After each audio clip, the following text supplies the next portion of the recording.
नमस्कार साथियों, आज है 28 अक्टूबर और स्वागत है आपका रॉयल एमपी में। यहाँ पर आप सुनते हैं मध्य प्रदेश की सभी महत्वपूर्ण खबरें।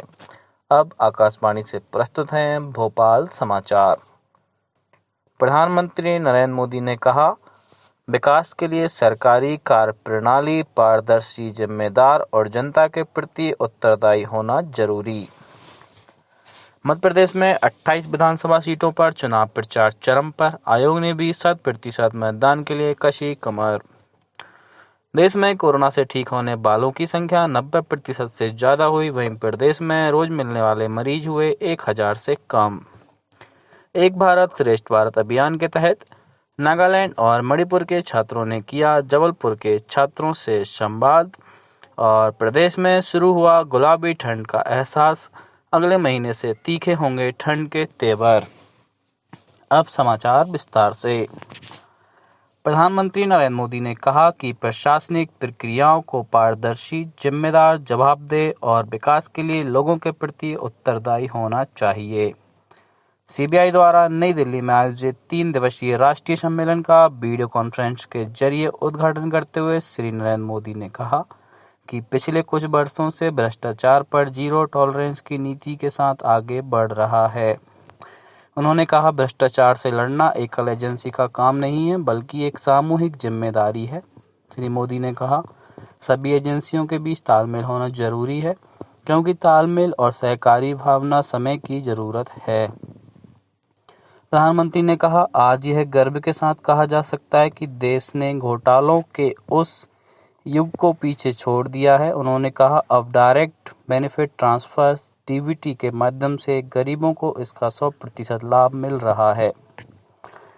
मध्य प्रदेश में 28 सीटों पर उपचुनाव के लिए चुनाव प्रचार परवान पर है। सभी दलों ने अपने बड़े नेताओं और स्टार प्रचारकों को मैदान में उतार दिया है। भाजपा की ओर से कल मुख्यमंत्री शिवराज सिंह के साथ पूर्व मुख्यमंत्री उमा भारती, वरिष्ठ नेता कैलाश विजयवर्गीय और ज्योतिरादित्य सिंधिया ने मोर्चा संभाला। वहीं कांग्रेस ने सचिन पायलट और पूर्व मुख्यमंत्री कमलनाथ को प्रचार की कमान सौंप दी। शिवपुरी जिले की नरवर और सतनवाड़ा में सचिन पायलट ने कहा कि केंद्र की मोदी सरकार द्वारा कृषि संशोधन बिल में जो संशोधन किया गया है, वह किसानों के ऊपर घातक प्रहार है। उधर ज्योतिरादित्य सिंधिया ने देवास जिले के हाटपिपलिया में रैली को संबोधित करते हुए कांग्रेस नेता कमलनाथ और दिग्विजय सिंह को आड़े हाथों लिया। चुनाव प्रचार के बीच चुनाव आयोग ने भी निष्पक्ष चुनाव और 100% मतदान के लिए प्रयास तेज कर दिए हैं। गुना में आयोजित प्रशिक्षण में मतदान दलों को ईवीएम मशीन चलाने का प्रशिक्षण दिया गया। उधर सांची विधानसभा उपचुनाव के कारण 2, 3 और 10 नवंबर को मंडी में नीलामी कार्य बंद रहेगा। देश में कोरोना संक्रमण से स्वस्थ होने की दर 90.62% से अधिक हो गई है। पिछले 24 घंटों के दौरान लगभग 63,000 रोगी ठीक हुए हैं। स्वास्थ्य मंत्रालय ने बताया कि कोविड से अब तक 72 लाख से अधिक व्यक्ति ठीक हो चुके हैं। इस समय रोगियों की संख्या कुल संक्रमितों का 7.8% है। पिछले 24 घंटों में कोविड के 36,469 नए मरीजों की पुष्टि हुई है। देश में इस समय कोविड के करीब 6,25,000 सक्रिय मामले हैं। स्वास्थ्य मंत्रालय ने कहा कि सभी के मिले जुले प्रयासों से मृत्यु दर में भी काफी कमी आई है, जो इस समय लगभग 1.5% है। प्रदेश में भी स्वस्थ होने वाले मरीजों की संख्या लगातार बढ़ रही है। वहीं संक्रमित लोगों की संख्या 10,353 तक सिमट गई है। प्रतिदिन सामने आने वाले मरीजों की संख्या घटकर 1,000 से कम हो गई है। कल केवल 514 मरीज मिले हैं। अब प्रतिदिन संक्रमण की तुलना में ठीक होने वालों की संख्या बढ़ रही है। राज्य के स्वास्थ्य बुलेटिन के अनुसार 1010 कोरोना वायरस रोगियों को कल स्वस्थ होने के बाद अस्पतालों से छुट्टी मिल गई। इसके फलस्वरूप प्रदेश में अब तक 1,55,000 से अधिक लोग स्वस्थ हो चुके हैं। खास बात यह है कि राज्य में परीक्षण की संख्या लगातार बढ़ रही है। वहीं अब तक करीब 28 लाख परीक्षण किए जा चुके हैं। अब राज्य में इंदौर को छोड़कर शेष जिलों में नए रोगियों की संख्या 100 से भी कम हो गई है। नीमच जिले में कोरोना संक्रमण से स्वस्थ होने वाले व्यक्तियों की संख्या लगातार इजाफा हो रहा है। कल जिले में 4 कोरोना पॉजिटिव व्यक्तियों को स्वस्थ होने पर डिस्चार्ज किया गया। अशोकनगर से हमारे संवाददाता ने बताया कि जिले में कल एक भी नया संक्रमित नहीं मिला। जिले में कुल 43 एक्टिव केस बचे हैं। सीहोर में कल 9 मरीजों के स्वस्थ होने पर डिस्चार्ज किया गया।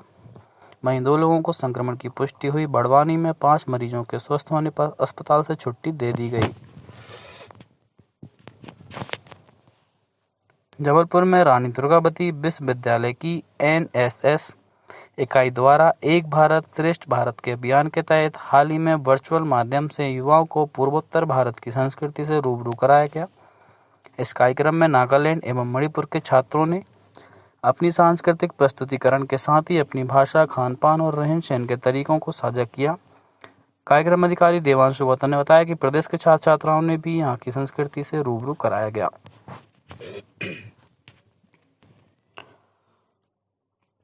प्रदेश में भी सतर्कता अभियान कार्यक्रम मनाया जा रहा है।